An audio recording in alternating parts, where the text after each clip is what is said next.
Welcome to WDRB Media, the voice of the community. You are listening to Awesomeness in Action radio show.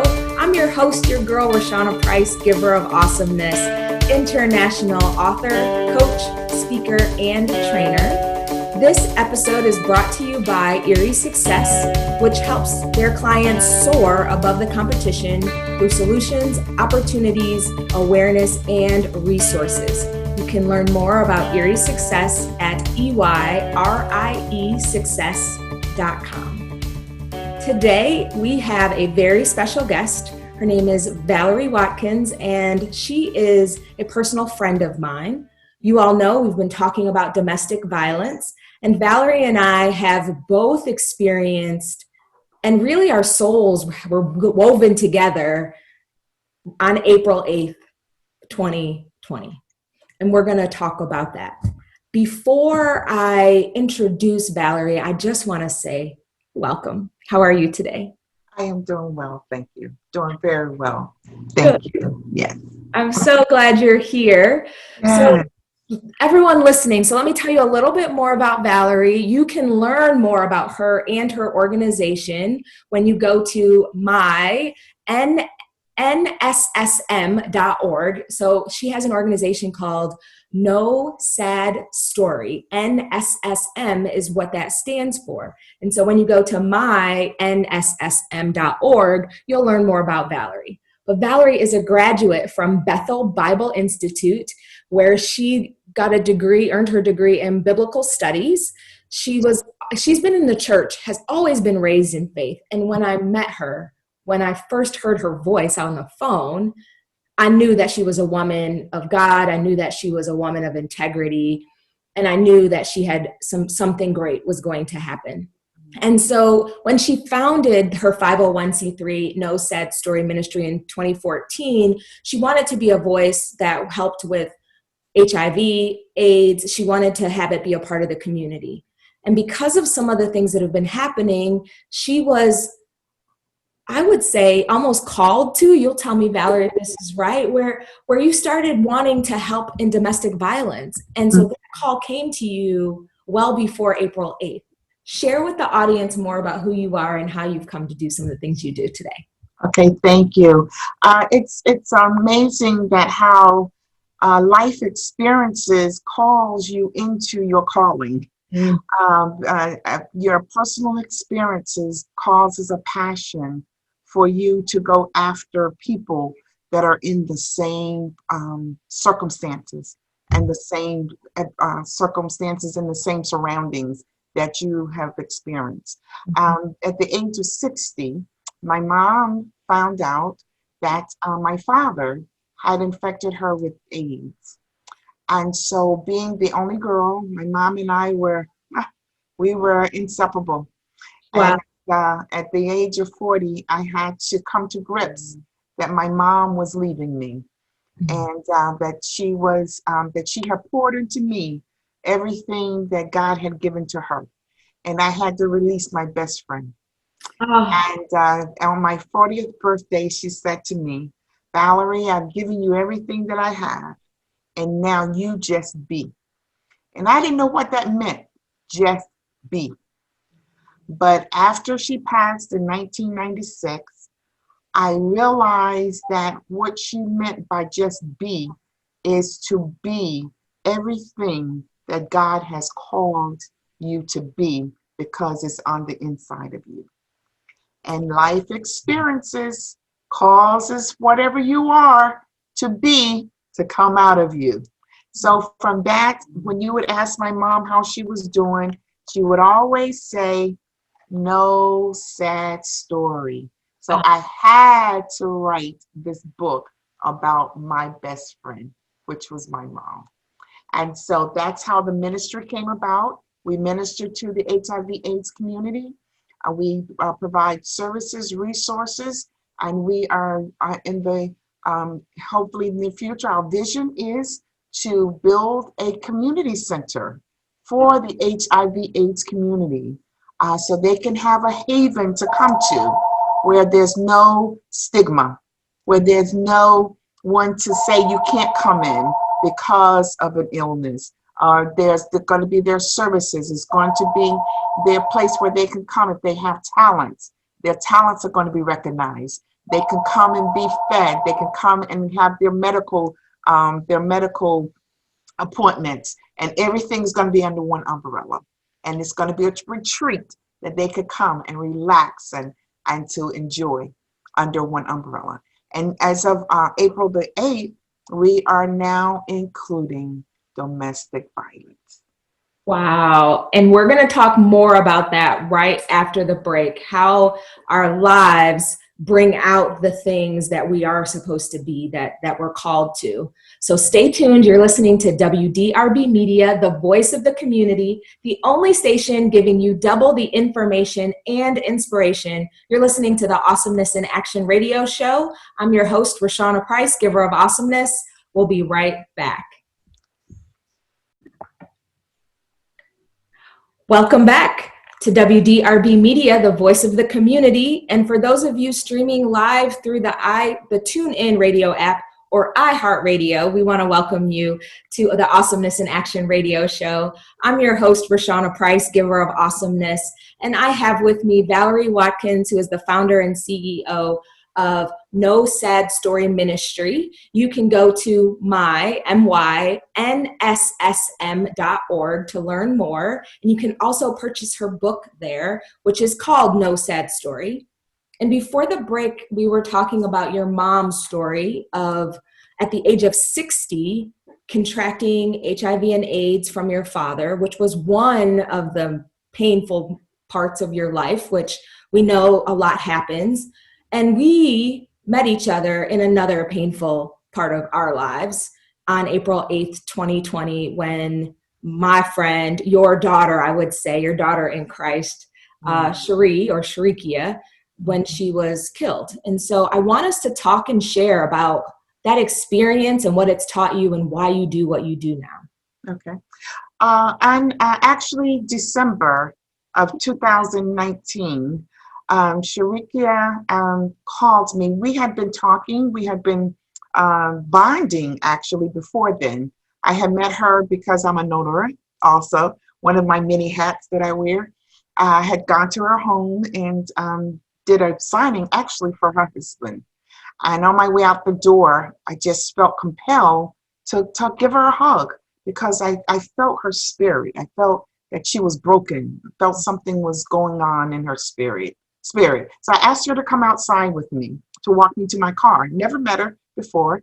I asked her to come outside and to talk. And she did. She was really open to do that. And I said to her, I said, you need a hug. I said, you need that, just that motherly in me, you know. And I never had daughters. I have 2 sons, raised with 5 brothers. So I just needed that daughter thing, I think it was. You know. So I hugged her, and in that embracing her, she broke and she cried. She just fell in my bosom and she just cried.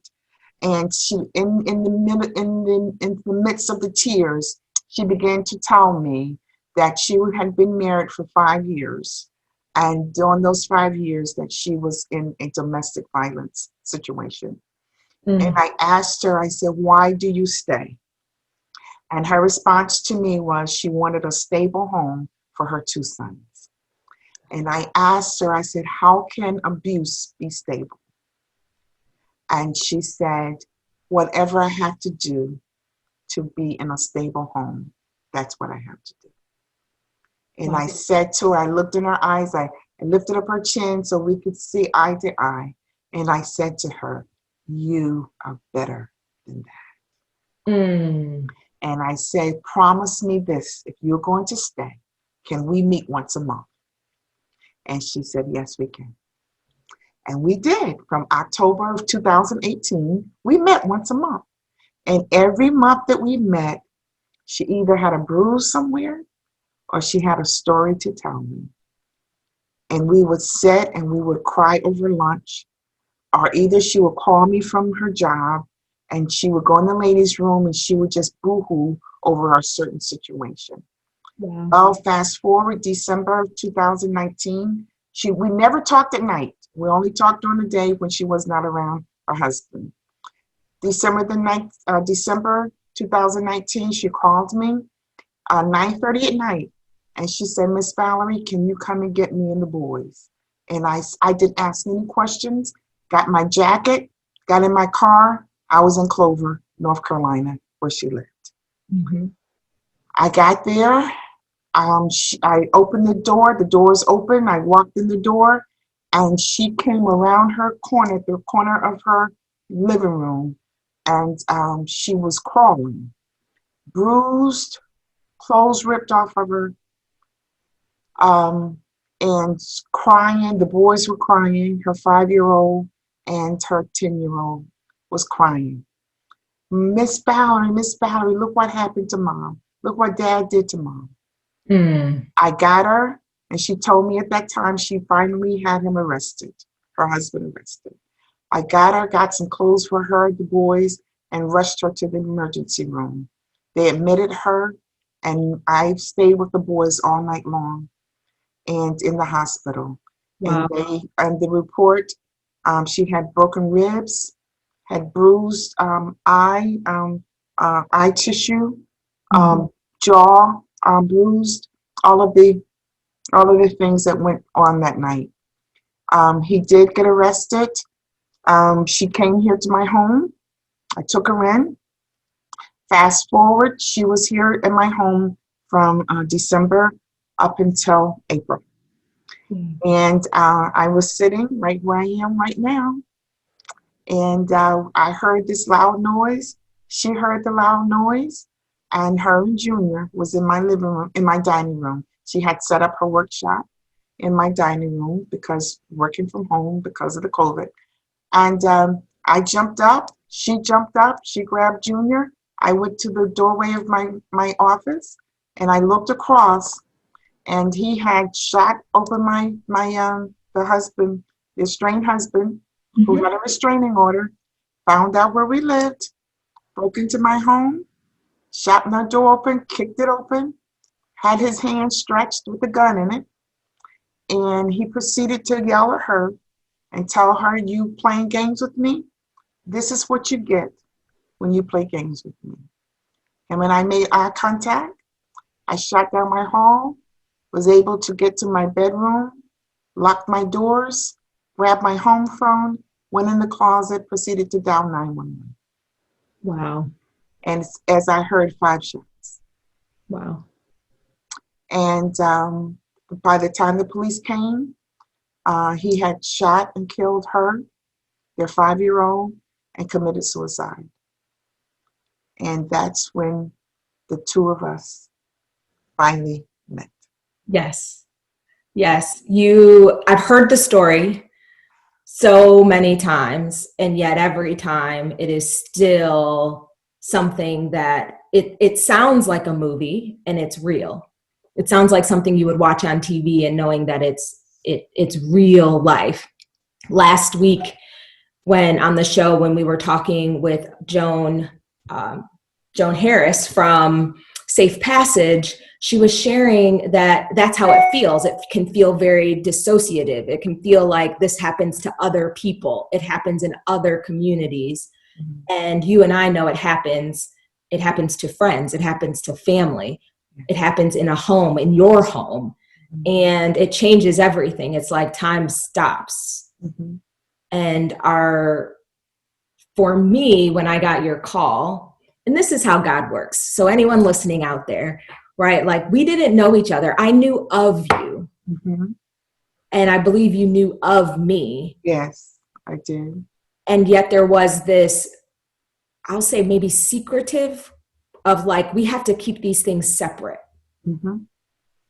And that's a part of one of the ways in which those that are in abusive relationships are able to survive is their life is very compartmentalized. Mm-hmm. That's how they're able to cope. That's one of the things that Joan shared last time. And so we didn't meet. Via Facebook is how you found me. Mm-hmm. And that is a powerful thing because when you called, I was actually on another call. And so when I called back and I heard your voice, it was all about taking care of the remaining son to get him to where he needed to be and to do that and do that well. When you think about the work you do now in domestic violence, let me ask you, how are you taking all of the lessons that you've learned with you as you serve your community? I think that what I'm going to be able to offer the domestic violence survivors, male or female, Right. I believe that I am going to offer the love portion and the ear portion and the heart portion. Because a lot of things came out after her Sharika's death that was not good. A lot of secrets, as you said. There was a lot of deception. Yes. A lot of hidden things that really put my husband and I in jeopardy, in harm's way. But because of the calling and because of purpose, Yes. and because of compassion, I believe that the angels of God and the protection of God was definitely over us. Because a few times I was told that the boys were with you, but we never met. I never had your phone number. Right. I never knew exactly. I never felt comfortable just coming over to your home and asking you. And I never thought to ask you because I believed what was told to me. But come to find out, they were never at your home. And I didn't know. I didn't even know your name. I just knew that, and I didn't know. My husband and I, we were friends. I can remember when we played dominoes. They came to our house, played dominoes. We watched Super Bowl games together. We would eat together on a Friday night. We were friends. I always knew there was something, that intuition. I would find myself staring out the window, sitting at my desk, staring out the window and like praying, because I'm like, something's not right. I don't know what it is. I didn't think domestic violence. It's not, I'll be honest, and especially for the listeners out there, I didn't know what even to look for in the signs. I just didn't know. I thought it was weird that we would sometimes have plans, and then at the last minute she would just not show up, or like not even like cancel, just like not show up, just, and then I wouldn't hear from her. But I know now that there was probably an element of control to where she probably couldn't even reach out to tell me I can't come, or I won't be able to make it, or anything like that, because control is one of the weapons, I'll say, that's used to keep everything together. And there were a lot of lies. And so I didn't know anything that happened until the December incident.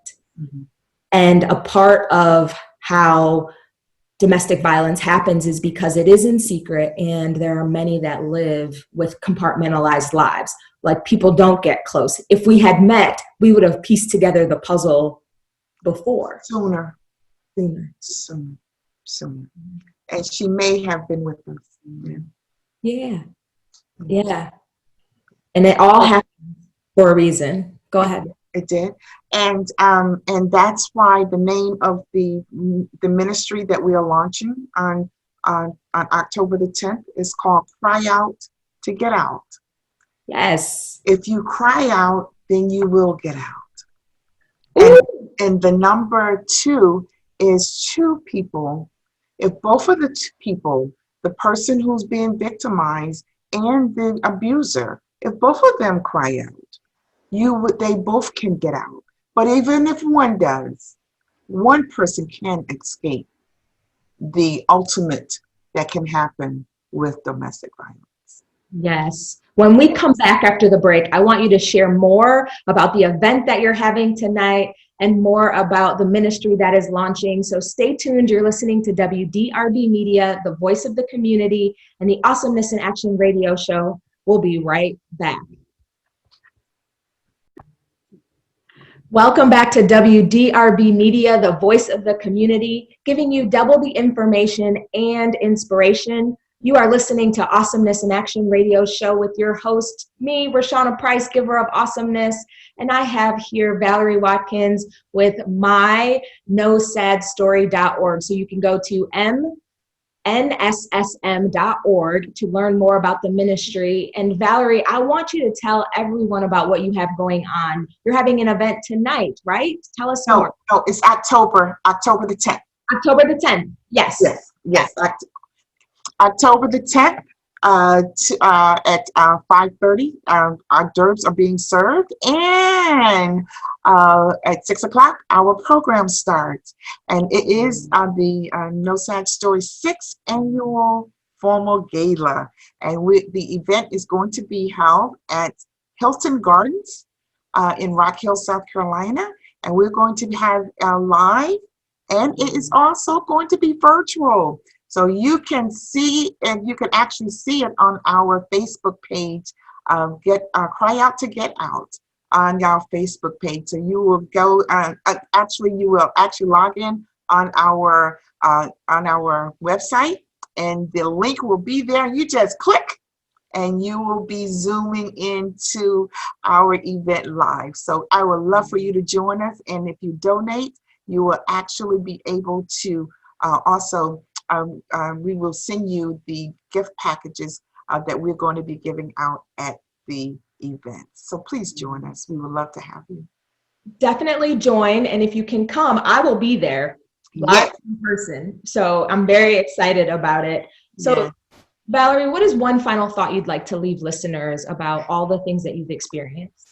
I would like to say that my mom used to tell me, she says, Valerie, where there is life, there's hope. And so as long as you are living, your circumstances, your situation, where you are in life can change, because you are still breathing, and there is still a God, and he can bring us out of anything that we're in. So as long as there's life, there's hope, and your story can change, because God is equipping you for even a greater story to tell and to share.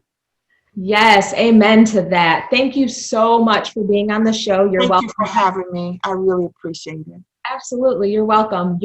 Come back anytime. Keep sharing. And for those of you listening, I want you to come back next Saturday at 3 p.m. right here on WDBR Media, the voice of the community. If you are interested in sponsorship and radio advertisement, I want you to contact me at radio@giverofawesomeness.com. That is radio@giverofawesomeness.com. Until next time, make sure that you are blessed, and remember to know that this is the Awesomeness in Action radio show with your host, your girl, Raushawna Price, giver of awesomeness. Remember, awesomeness is in you. We'll see you next time.